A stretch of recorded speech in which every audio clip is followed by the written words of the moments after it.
people all over Texoma try to get adjusted to starting their days without Joe Tom, others are remembering the mark he made on broadcasting and their own careers. So Shatanya Clark sat down with some fellow broadcasters today who said what an achievement it is to stay on the airwaves for so long. Shatanya? That's right, Mel. Whether it was over the radio or the TV or greeting people coming into the Texoma, Oklahoma Fair and other events, Joe Tom White was called a friend by even those who never met him in person.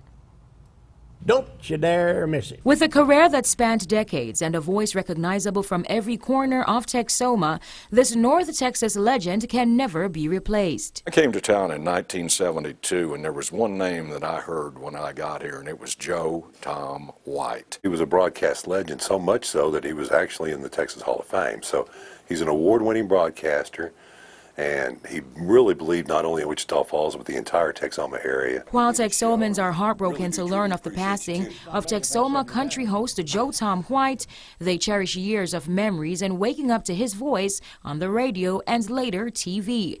Joe Tom started his career in broadcast in 1959 at KWFT Radio. He achieved something that very, very few people in this industry can achieve, and that was 60-plus years in the broadcasting industry.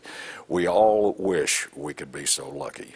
And this achievement landed him the recognition and honors from broadcasters across the entire state. Joe Tom White, a 2015 inductee of the Texas Radio Hall of Fame. The fact of the matter is that industry-wide, he was most certainly a person that was known and very well respected. You don't stay in a single town that many years without doing something right. Joe Tom spent 23 years at News Talk 1290 with his co-host Mike Campbell, but his career goes beyond that. One look at the man, he embodies broadcasting. He worked at the television stations in town. He was well known. Joe Tom was Wichita Falls Broadcasting. And even at 80 years old, when asked how long he planned on staying in the industry, probably until Wayne fires me out here, runs me off. At no choice of his own, Joe Tom's final sign-off was August 2nd on our very own Texoma country.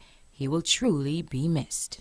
Joe Tom was also honored at the North Texas Legend Dinner at the Museum of North Texas History back in 2016. And what a great package that was, Shatanya. Thank you again so much.